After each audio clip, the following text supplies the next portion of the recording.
Guys, to Let's Build Jurassic Park Part 7.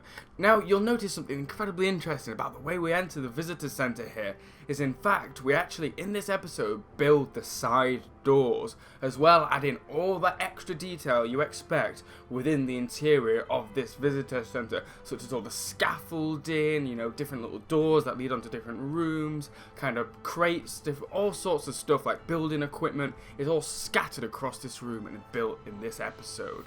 So, as we open here, you can see this is where we left off, and one detail I had to add in was that balcony roof there was just an extra thing after creating that previous episode. I then spotted when rewatching the film and looking for different details I may have missed. So that was one of them I just had to quickly, change right at the start there. So if you obviously want to see how that was built, just, jump back to the previous episode and you can see the style there. Now, what I start with again is the incredibly basic stuff. So we complete the pillars from that balcony, and now we begin working on the floor. And you may have noticed then that my floor is built out of half slabs, so it's kind of engraved down. And this is a bit of a design error on my part. So I'm raising up these half slabs here to create this nice light grey circle. Then the rest of the grey is the floor is this dark grey sort of marble. And obviously we don't have marble in Minecraft, nor does it have a glossy effect on any of the bricks. So I had to use these stone brick blocks because they keep that continuity with the rest of the build and they give a nice effect. It's a good replacement to those marble blocks from the films. And again, now we're just adding all the different extra details, like extruding the window frames, adding in those just kind of building up on the design to create those shadows, to create those extra nice effects. And it keeps that continuity again, like the outside of the windows kind of comes out and extrudes on the exterior of the build. So it is just important that I replicated it on the inside.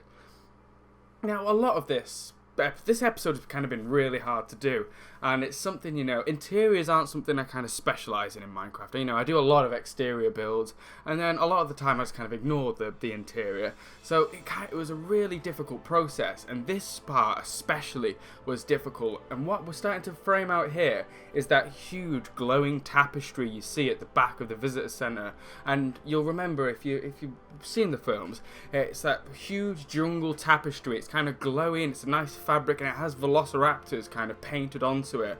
It's like this big glowing painting basically, and it's obviously of the Jurassic Park jungles, so the velociraptors are in it, that kind of stuff. So like back in the very first Jurassic Park episode where I struggled to create the Jurassic Park sign because obviously I can't use lettering in Minecraft, this again was another struggle. So I lit it up with glowstone and began using clay, because clay had those kind of nice matte, kind of unsaturated colour schemes I was looking for. And then I used this nice orange, to give it a kind of warm glow. But as I was kind of building it, because of the blocky nature of Minecraft, it was one of those things I was worrying about. It doesn't quite recreate the kind of style I was looking for. So I created that nice basic tapestry you saw there, and used the glowstone along the roof in this little gap here to obviously make it glow, make it look like it had a backlight coming through. And when you zoom out in a minute, when I finish replacing all this glass, it does have a nice glowing effect. However, for me, it doesn't really work still, so later on I do go back and change that up a little bit. But first, what was important was when I zoomed out then, I quickly glanced back at my DVD and noticed that I hadn't made it wide enough. So again, here, I just extend how wide it is, then remove that green sort of greenery, because I decided, due to Minecraft's limitations, I wasn't going to try and recreate that tapestry. So I first start creating the doorways. Now these two doorways would actually in the film lead to the restaurant, and again, with looking back at these films and looking at every single little detail, it's kind of given me a better understanding of how this visitor centre was designed by the production designers on the films. So we have two little double doors here, and they lead on to the restaurant where, they eat the jelly, so where a lot of the conversations, important things happen really in the film. But as we zoom out here and zoom back in, you'll see I replaced that just with a nice glowing, orange wood. Because I couldn't create that tapestry, this orange wood is something I've used throughout this build, and it keeps that nice kind of sense of warm continuity, and it still keeps that kind of same effect you got from that tapestry without kind of having all that clunky detail of me trying to recreate it. So I think that works quite nicely. nicely. And now this is another detail again that I don't really notice without looking back at specific points of the film, is there these weird little oval windows, and on the other side of the oval windows is just another stone wall. It must be some sort of corridor behind this wall. We don't really get to find out what it is, so that's kind of why I just create those little like oval windows there and create the stone wall behind them to just give that effect of the stuff going on in the background, you know, but we don't really need to see it the same way we don't in the films. So now what I also noticed was there's actually a middle door here, and this middle door is interesting. And this one in the films, but it kind of, when I had a like brief glimpse of what I could see on the other side, was it does indeed lead to a corridor, and what from then seeing where all, you know, Ellie Sattler and Dr. Grant climb out of after battling the velociraptors in the kitchens and that kind of stuff, this door would actually be the one that leads on to the control center, where obviously all the computers are, or like all the kind of like, what's it called, the, can't think of the name, it's kind of a hatchery, it's kind of like the scientific lab where they start creating the eggs and that kind of stuff. So that's all through that door. Now, what I move on to is this huge corridor here, and when I was looking at the exterior of the build and then looking at the interior, I was thinking, how has they done this? What is the design behind it? Then I got a perfect freeze frame of when I was watching the T-Rex attack. Now, how does the T-Rex get into the visitor center? And I think this is an incredibly important question, which is never answered in the film.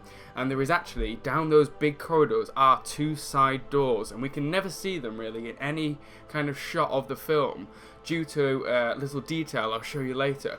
But there is a side door over there, which obviously the T-Rex quietly crashes through to enter into this main control room. Now, again, by looking at that T-Rex attack with the velociraptors, you also see another point in the film, and you see the design of the door. And this is something you only see for a split second, so again, it's something I had to pause and just look and analyse and think, how am I going to build this in Minecraft? So I'm building up this doorway, and it has this nice, where you can see me using that orange clay, or that dried clay, I can't remember exactly which one it is. That is actually in the film some sort of fossilised dinosaur kind of rock. And obviously, again, due to Minecraft's blocky limitations, the same way I did it on the exterior, I've replaced it with this clay block instead, just to give that same effect. It has the same colouring, so it does have quite a nice look when you zoom out there. That kind of matte orange look, it works really well in the design. So now, obviously adding in those little extra details here and there, you know, building up the whole style, and making sure the whole room kind of felt full. It didn't feel like there was any empty spots. So that's kind of why this detail was hugely important. And back to that T-Rex fight, that's kind of where I've got most of this design scheme from, is that T-Rex, that battle, when they're all hanging on the skeletons, there's camera angles that are swinging around the room, like all sorts of things are going on. And obviously we're focused in on the action in the film, but what was incredibly beneficial for me is the fact that the cameras are swinging and panning around the room. Every time I paused it, I saw a brand new element of the design, and that's meant that I could create this interior design at this like incredibly accurate level. Really, I think I've really got it down to what it looks like within the film's visitor center. Now, I have had a lot of comments and stuff speaking about that. I'm creating this main room of the visitor center, and obviously in the films we also see the restaurant, we see obviously the control room, we see all these different rooms that obviously come away from this main central circular room.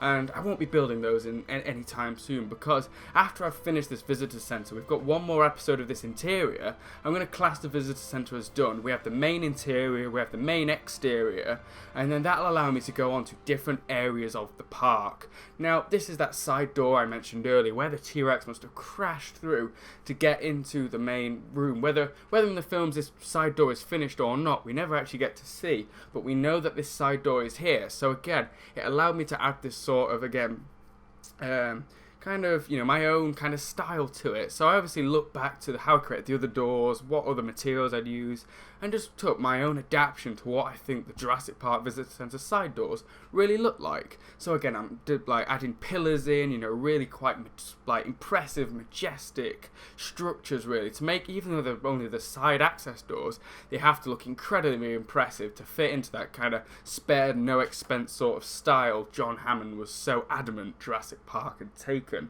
So again, just building up this style, you know, having this kind of nice pillared effect, and I think it works incredibly well. Once I smoothened it off here with the top of the actual roof itself, I feel it kind of seamlessly merges with the rest of the build.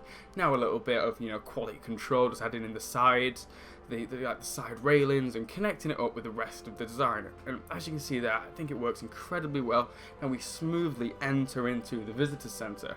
Now again, just adding in those extra details again, you know, it's these small details that kind of give the whole build its kind of authenticity. So again, it's incredibly important I use them.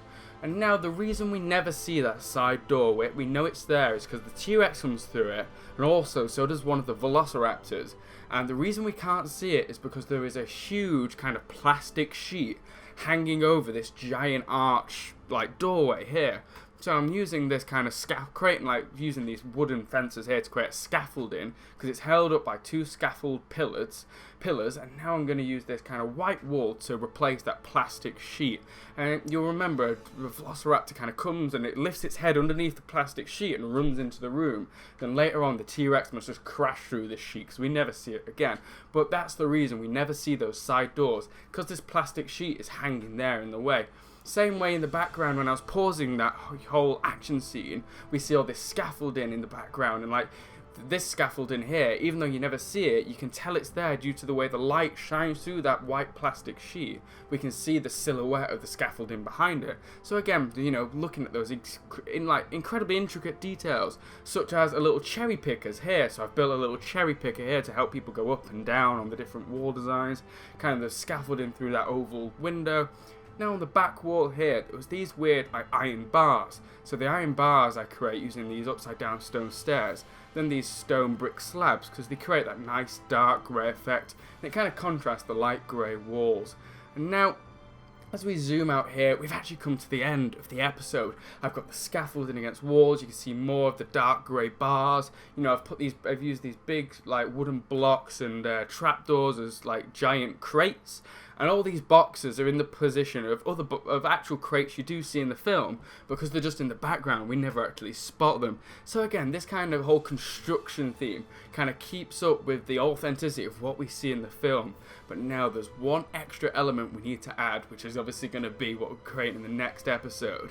This rock is where the skeleton of the Tyrannosaurus Rex foot lies. So that is what we'll move on to in the next episode. We'll create that giant Tyrannosaurus Rex skeleton that will finally fill this room and complete my build of the Jurassic Park Visitor Center.